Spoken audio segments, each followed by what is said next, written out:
My girlfriend told me calmly, "You'd make a terrible husband. You don't have the strength real men have." She said this right after I discovered the hotel receipts. With her ex's initials on them, I just mailed those same receipts to her ex's wife with a simple note. "You deserve the truth before he lies again." The next morning, my phone lit up non-stop. But the real shock came when someone else showed up at my door. I'm Kevin, 33, and until 2 weeks ago, I thought I was in a committed relationship heading toward marriage. Turns out, I was just the stable option while my girlfriend explored whether the grass was greener with her supposedly over ex-boyfriend. What she didn't count on was me actually having a backbone when it mattered. I'd been with Lauren for 3 years. We met at a friend's wedding, hit it off immediately, and fell into an easy rhythm. She was a marketing manager, ambitious and social. I liked that about her. She had drive. We'd talked about getting engaged soon, maybe next spring. Her parents loved me. My parents loved her. Everything seemed to be heading in the right direction. About 2 months ago, Lauren started acting different, not drastically, just small things. She was on her phone more, especially late at night. She'd go to the bathroom to take calls. She started picking fights about minor things. How I loaded the dishwasher, how I never wanted to go to the fancy restaurants she liked, how I was too comfortable and didn't challenge myself enough. I'm not an idiot. I know what those signs usually mean. But when I asked if something was wrong, she'd say she was just stressed about work. A big client, demanding deadlines, the usual. I wanted to believe her because the alternative was too painful to consider. Then came last Tuesday. Lauren was in the shower, and her phone kept buzzing on the nightstand. I wasn't trying to snoop. I thought it might be important. Maybe her mom calling about dinner plans. I picked it up and saw texts from a contact saved as Jamie C. The messages were not from her mom. "Last night was incredible. When can I see you again?" And "I can't stop thinking about you." My stomach dropped. I opened the conversation thread and scrolled up weeks of messages. Flirty at first, then explicit, then making plans. Hotel names, times, excited emojis. And then I saw it. A photo he'd sent of a hotel room key card. I zoomed in on the receipt visible in the photo. The name on the credit card, James Castellano. J.C. James. Lauren's ex-boyfriend from before me. The one she'd dated for 2 years in her mid-20s. The one she said she'd outgrown. The one who was now married with a kid. I heard the shower turn off. I quickly took photos of the text thread with my own phone, put her phone back exactly where it was, and left the bedroom. Went to the kitchen and started making coffee with shaking hands. Lauren came out 15 minutes later in her bathrobe, hair wrapped in a towel, smiling like nothing was wrong. "Morning, babe. Want to grab brunch today?" I looked at her. This woman I'd spent 3 years with. This woman I'd been planning a future with. "Sure," I said. "Brunch sounds good." I needed time to think, to process, to figure out what to do with what I'd just discovered. We went to brunch. She talked about work, about her friend's baby shower next month, about wanting to repaint the living room. I nodded and made appropriate responses while my brain screamed at me to confront her. But I didn't. Not yet. That afternoon, while Lauren was at a yoga class, I did something I'm not proud of, but don't regret. I went through her laptop. She'd left it open on the dining table, still logged into her email. I searched for hotel confirmations, found them 3 different hotels over the past 6 weeks, all confirmations sent to her email, all charged to her credit card. I took screenshots of everything and emailed them to myself. When Lauren got home, I was sitting on the couch with my laptop. She came over and kissed the top of my head. "What are you working on?" "Just catching up on some stuff," I said. Then I turned the laptop so she could see the screen. Hotel receipts, all lined up. "Want to explain these?" Her face went white, then red. Then she closed the laptop. "You went through my email?" "You're cheating on me with your married ex-boyfriend. Let's not pretend you have the moral high ground here."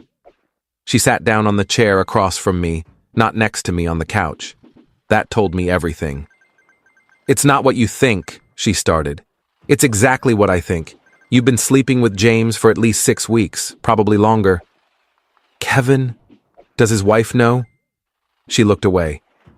That's not my problem. Not your problem? You're sleeping with a married man and destroying his family, and it's not your problem? His marriage was already broken. He told me they're basically roommates at this point. I laughed. Actually laughed. And you believed him? Lauren, he's feeding you the oldest line in the book. You don't understand what James and I have. It's different than what you and I have. It's passionate and exciting and he's married with a kid. She stood up, suddenly angry. You know what?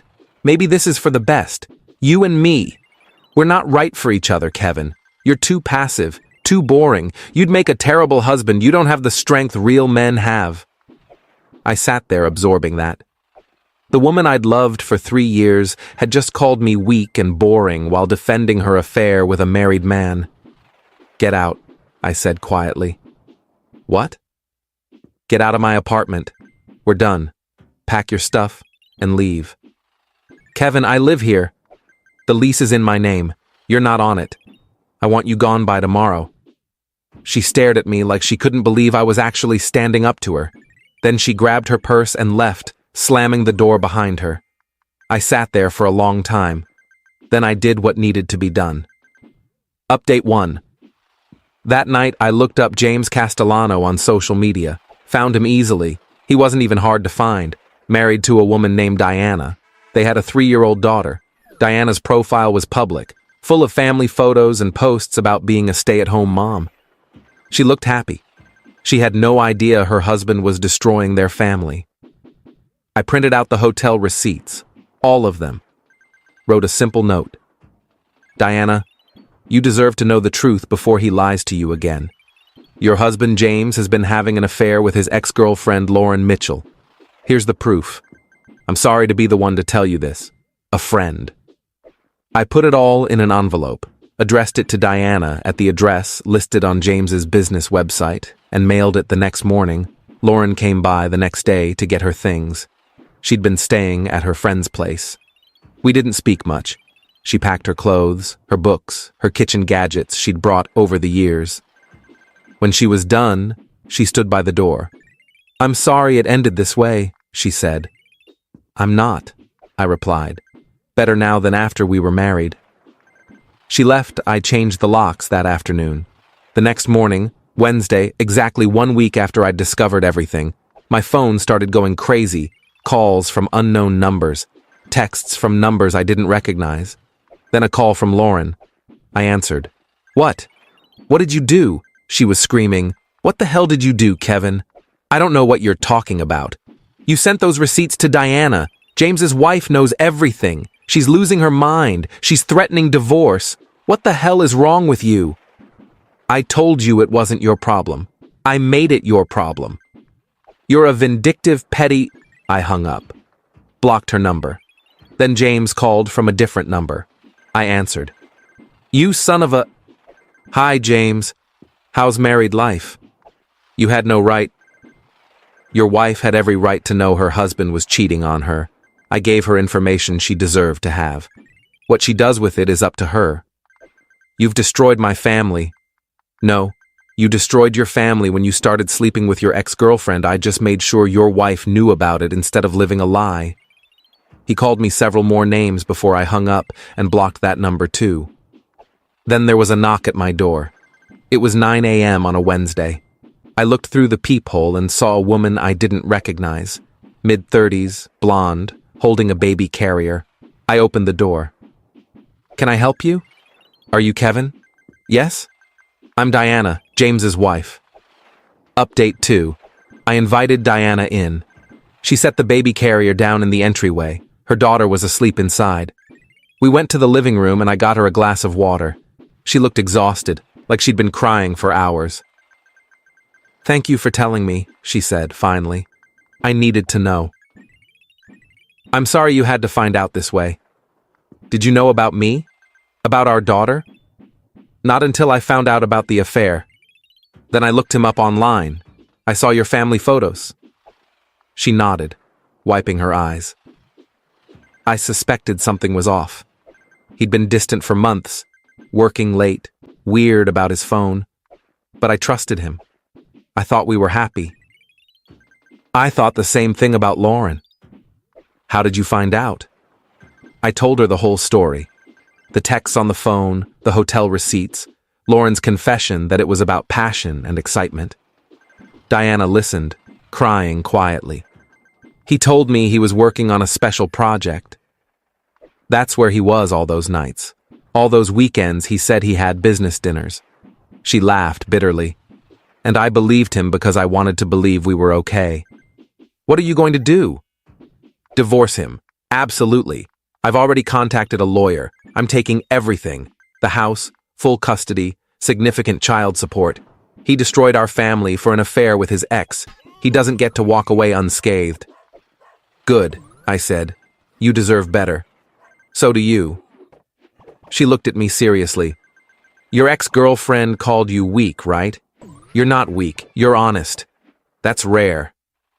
She left about 30 minutes later. Thanking me again, I watched her load the baby carrier into her car and drive away.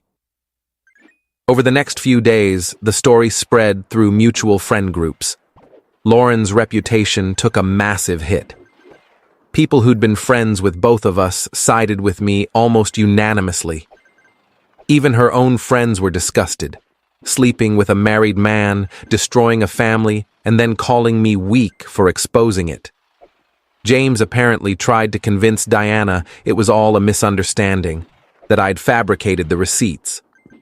But Lauren had already admitted everything to him in texts, and Diana had access to his phone records now through her lawyer. The evidence was overwhelming. Lauren tried to reach out one more time through her friend Ashley. Ashley called me. Kevin, Lauren wanted me to tell you she's sorry. She says she was confused and made a terrible mistake. She can be sorry. That's fine. But we're done. Completely. She wants to talk to you. To explain.